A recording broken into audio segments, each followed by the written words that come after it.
Assalamualaikum warahmatullahi wabarakatuh. Kami dari kelompok 4 yang beranggotakan yang pertama ada Deva Nindi Fatihah, yang kedua ada Erika Ardana, yang ketiga saya sendiri Feisha Kaifan Nurzara, yang keempat ada Hani Konstantia, dan yang kelima ada Tiara Nur Aziza. Kami akan membahas tentang hereditas pada manusia.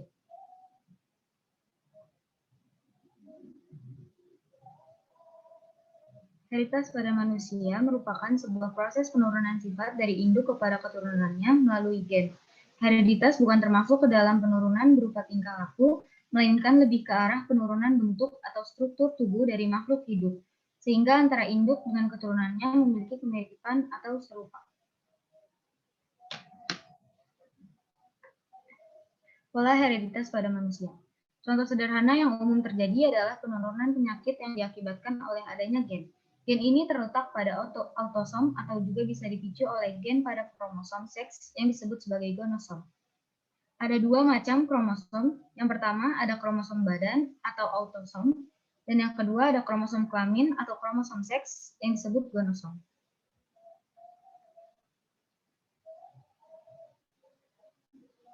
Jumlah kromosom manusia adalah khas, yaitu 46 buah atau 23 pasang, yang terdiri dari 44 autosom dan 2 buah gonosom. Karyotipe laki-laki adalah 44A plus XY, atau dapat ditulis juga dengan 22AA plus XY. A tersebut merupakan autosom. Sedangkan wanita adalah 44A plus XX, atau dapat ditulis juga dengan 22AA plus XX. Kelainan atau penyakit menurun. Penyakit menurun dapat disebabkan oleh dua hal, yaitu yang pertama, sifat yang terpaut pada kromosom tubuh atau autosom, yang kedua, sifat yang terpaut pada kromosom seks atau genosom.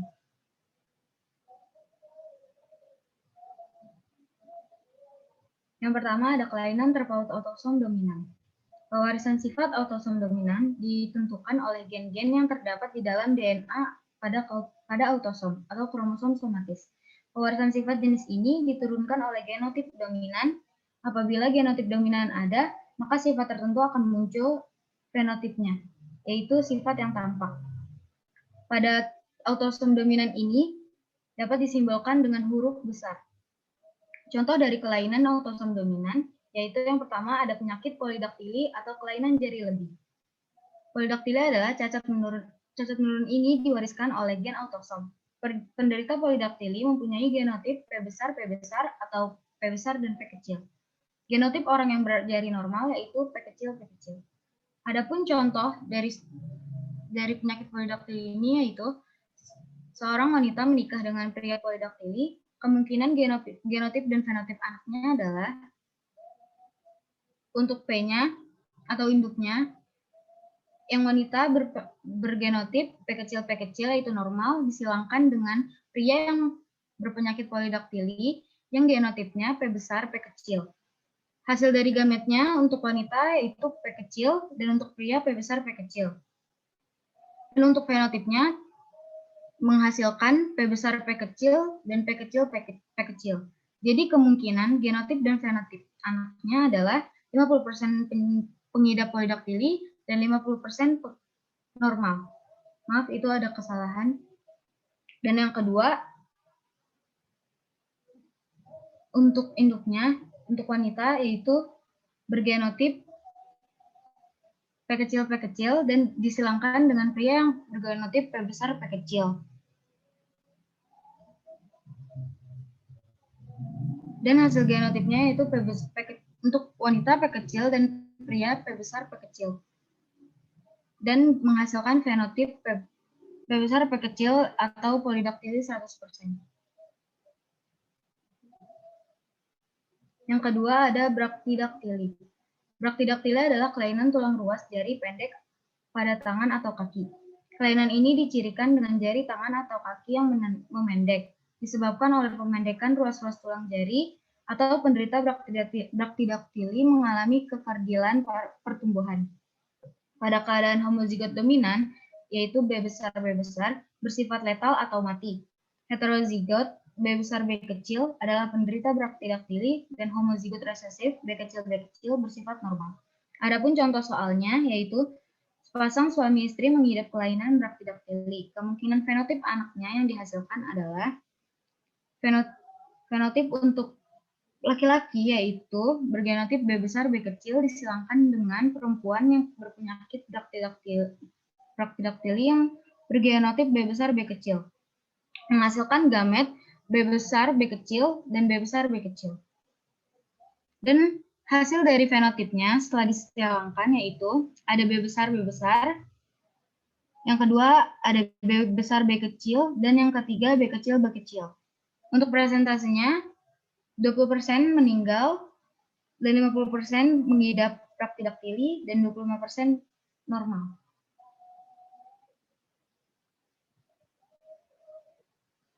Yang ketiga ada thalassemia. Thalassemia adalah kelainan eritrosit berbentuk lonjong dan kecil-kecil sehingga ada ikatan terhadap oksigen rendah dan mengakibatkan anemia. Pada penderita ini terjadi kelainan pada gen-gen yang mengatur pembentukan rantai globin yang berakibat kerusakan atau pecahnya eritrosit. Thalassemia dibagi menjadi dua, yaitu thalassemia mayor dan thalassemia minor. Untuk thalassemia mayor, dia akan mati atau letal. Contoh soalnya yaitu seorang laki-laki penderita thalassemia minor dengan genotip THA dan T besar H kecil A besar dan T besar H kecil S besar menikah dengan wanita normal yang bergenotip T besar H kecil A besar T besar H kecil A besar, dan buatlah skema hasil perkawinan mereka dan perkiraan kondisi anak-anak mereka atau fenotip satunya. Untuk parentalnya atau induknya, untuk wanita bergenotip T besar H kecil A besar, T besar H kecil A besar, dan laki-lakinya T besar H kecil A besar, T besar H kecil S kecil, atau thalassemia minor. Untuk gametnya dihasilkan dari laki-laki yang thalassemia minor yaitu T besar H besar A kecil dan T besar H kecil S besar. Untuk wanitanya bergamet T besar H kecil dan A besar. Untuk fenotip satunya dihasilkan anak yang normal dan thalassemia minor, yaitu untuk normal bergenotip T besar H kecil A besar, T besar H kecil A besar, dan untuk thalassemia minor bergenotip T besar H kecil A besar, T besar H kecil S besar. Jadi kemungkinan fenotip yang dihasilkan 50% normal dan 50% thalassemia.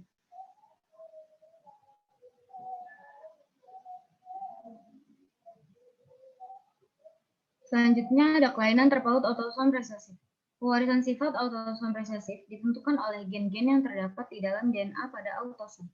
Pewarisan sifat jenis ini diturunkan oleh genotip resesif, yaitu yang bergenotip contohnya P kecil, P kecil. Contoh penyakit kelainan autosom resesif yaitu yang pertama ada albino dan yang kedua ada siklemia.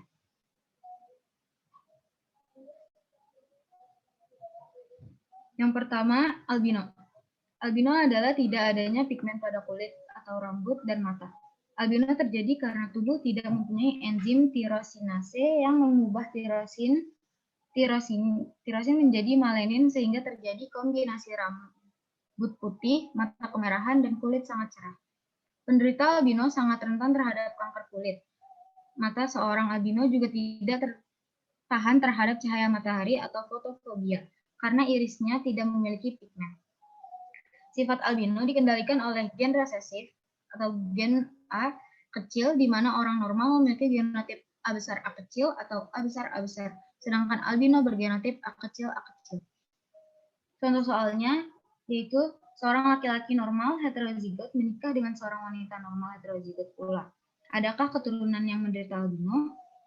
Jawabannya yaitu untuk parentalnya atau induknya, yang laki-laki normal heterozigot bergenotip A besar A kecil, dan untuk perempuan normal heterozigot bergenotip A besar A kecil juga. Akan dihasilkan gamet A besar A kecil. Dan hasil dari persilangannya ada, pertama ada A besar, yaitu normal. Yang kedua ada A besar A kecil, yaitu normal heterozigot. Yang ketiga ada A kecil, yaitu albino. Jadi keturunannya ada yang menderita albino sebanyak 25%.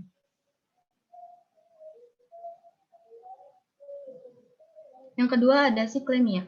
Siklemia adalah kelainan sel darah merah berbentuk sabit sehingga daya ikat terhadap oksigen rendah dan mengakibatkan anemia. Penderita merasakan demam dan sakit di seluruh tubuhnya, mudah lelah dan gangguan fungsi limfa serta mengalami kematian. Penderita siklemia bergenotip homozigot resesif atau S kecil, sedangkan individu normal bergenotip homozigot dominan yaitu S besar, dan heterozigot S besar S kecil. Adapun contoh soalnya yaitu seorang wanita karir mengidap siklemia menikah dengan laki-laki karir pengidap siklemia juga.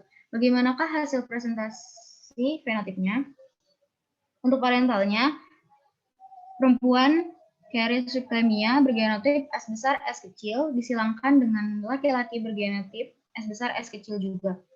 Dan hasil gametnya adalah S besar S kecil. Sehingga hasil dari persilangannya yaitu F1-nya, fenotipnya adalah S besar 25%, S besar S kecil 55%, dan S kecil 25%. Jadi kemungkinan hasil fenotipnya yaitu penderita siklemia 25%, normal carrier 50%, dan normal 25%.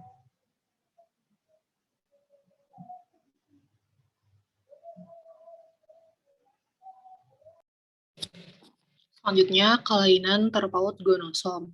Kelainan ini terdiri atas yang pertama itu kelainan terpaut kromosom X, lalu yang kedua kelainan terpaut kromosom Y.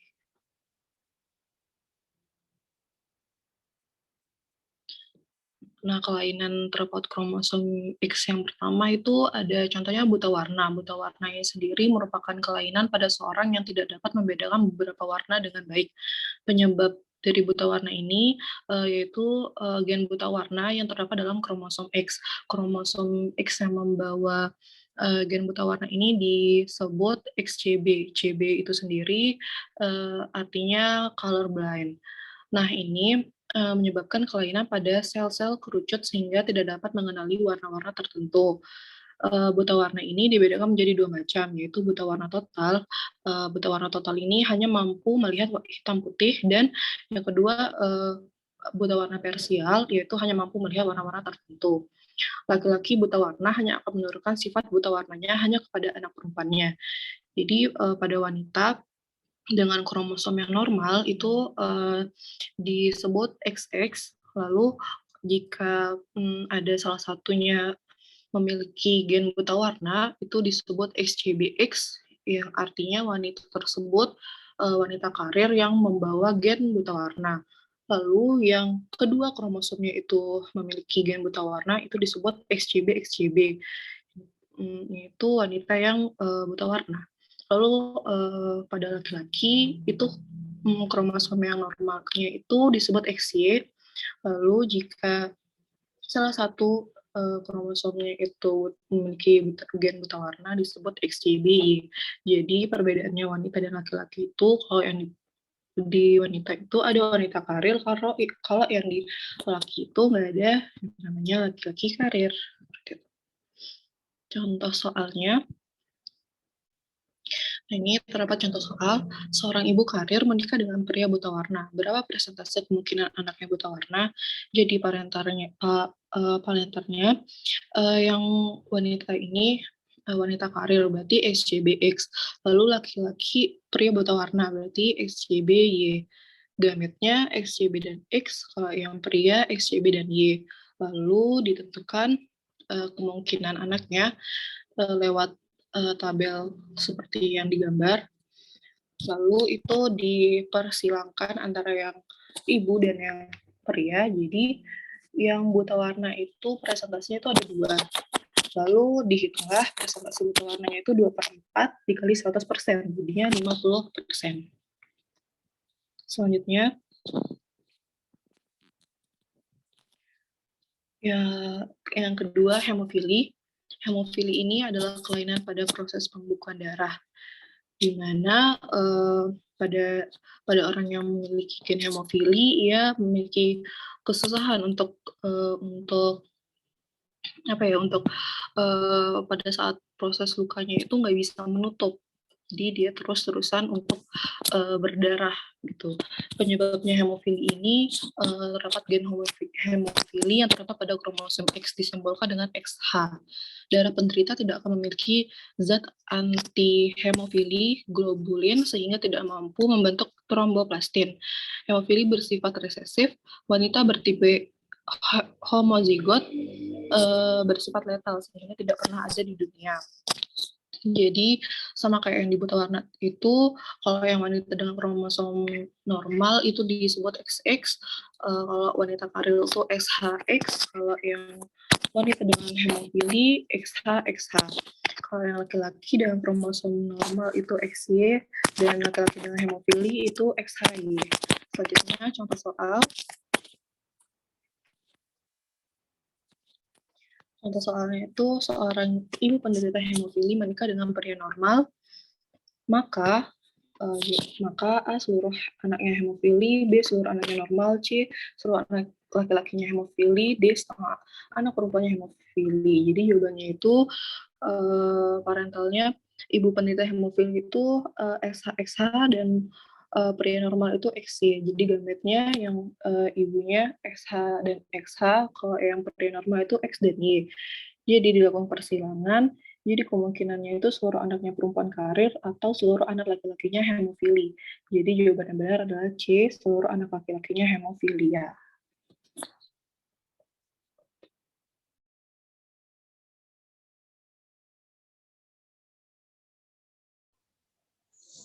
Selanjutnya ada kelainan terpaut pada kromosom Y, yaitu gen terpaut kelamin sempurna ini artinya kelainannya hanya terjadi pada laki-laki.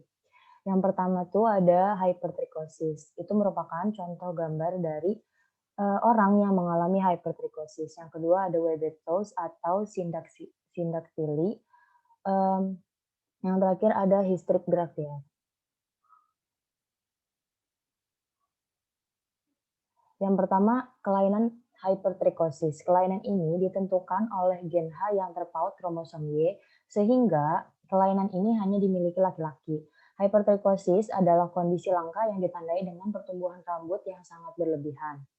Rambut dapat tumbuh dengan sangat lebat, bahkan bisa sampai menutupi seluruh tubuh, termasuk wajah, sehingga penderita terlihat seperti manusia serigala.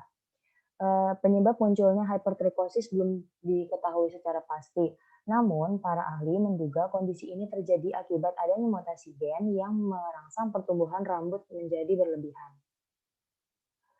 Contoh soal dari hypertrichosis yaitu yang pertama, seorang perempuan menikah dengan laki-laki hypertrichosis. Bagaimanakah kemungkinan sifat anak-anak yang dilahirkannya?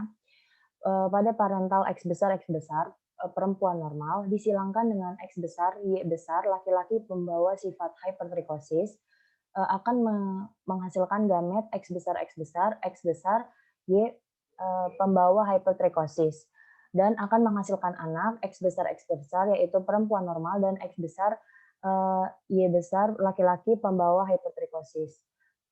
Jadi seluruh anak perempuan akan normal dan seluruh anak laki-laki akan mengalami hypertrichosis.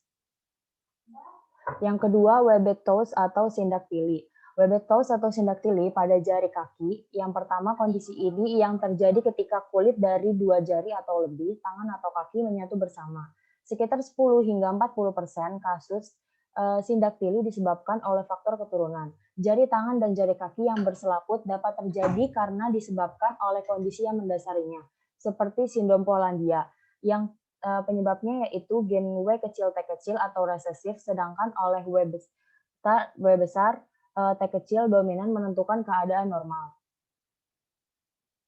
Contoh soalnya yaitu cacat bawaan yang dominan, artinya dalam keadaan homozigot, dominan akan tampak ekspresinya, misalnya sindaktili atau jari-jari saling berlekatan yang disebabkan gen homozigot karir melakukan perkawinan dengan sesamanya. Kemungkinan anaknya yaitu parental S besar S kecil atau normal pembawa sifat Weber-Towse disilangkan dengan S besar S kecil normal pembawa dan akan menghasilkan gamet S besar S kecil. Lalu anaknya yaitu S besar atau mengalami sindaktili S besar S kecil normal pembawa itu berjumlah 2 dan S kecil normal. Dari perkawinan tersebut, kemungkinan anaknya yang normal dan yang menderita sindak pilih adalah 3:1. Yang terakhir ada Hystrix gravier. Pada abad ke-18, penderita ini pernah ditemukan, namun Penrose dan Strange pada tahun 1958 tidak begitu yakin jika kelainan ini terpaut kromosom Y.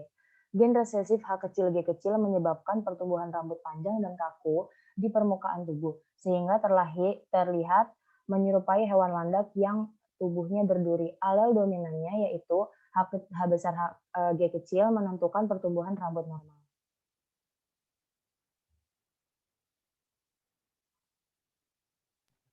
Selanjutnya, golongan darah. Dalam hederitas pada manusia, ada beberapa cara menentukan golongan darah. Sistem pertama yang biasa digunakan oleh sistem ABO. Menurut sistem ABO, golongan darah manusia dikontrol oleh 3 macam alel, yaitu alel IA, IB, dan IO. Alel IA dan alel IB memiliki sifat dominan, sementara alel IO sifatnya resesif.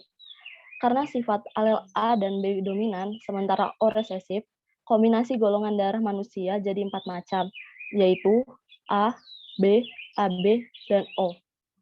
Orang yang memiliki golongan darah A memungkinkan menghasilkan 2 genotip, yaitu homozigot IA atau heterozigot IA-IO.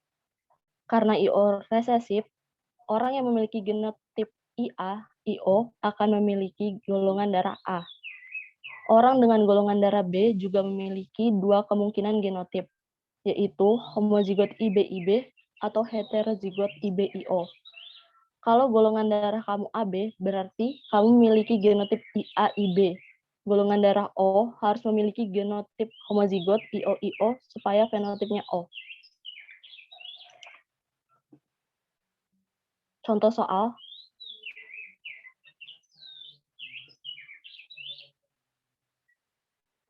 Pria bergolongan darah A heterozigot menikah dengan wanita bergolongan darah B heterozigot.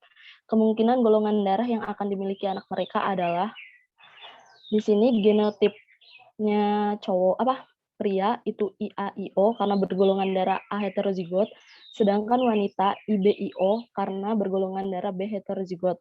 Fenotip di sini golongan darah pria A dan wanita B.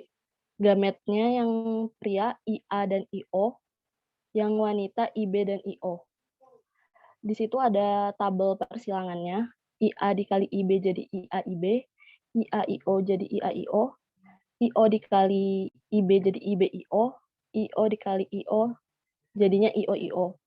Fenotipnya IA-IB memiliki, jadi golongan darahnya AB 25%, IA-IO golongan darah A heterozigot jadinya 25%, IB-IO golongan B 25%, IO-IO golongan O 25%.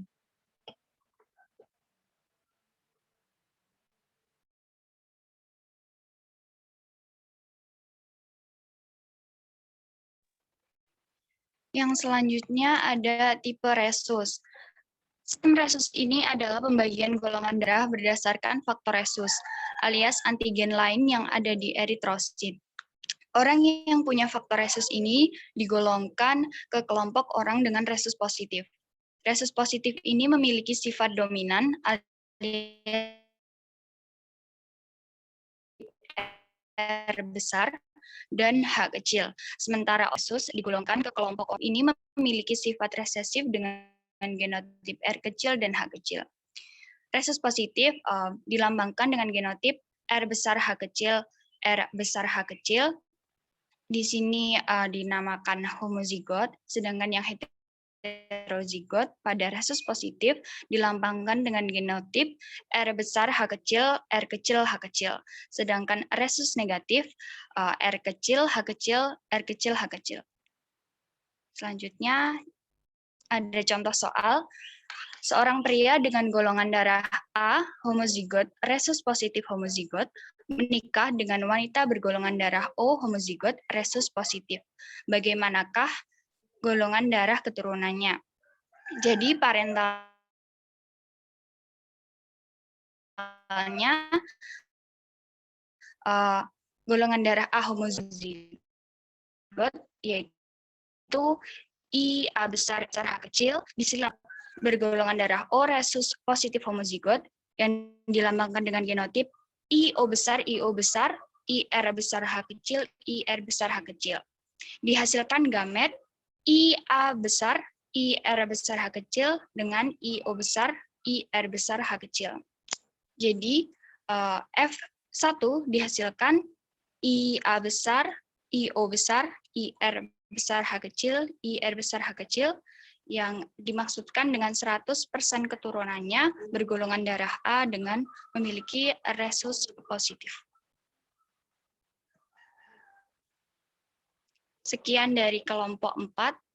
Apabila ada kurang lebihnya mohon maaf. Wassalamualaikum warahmatullahi wabarakatuh.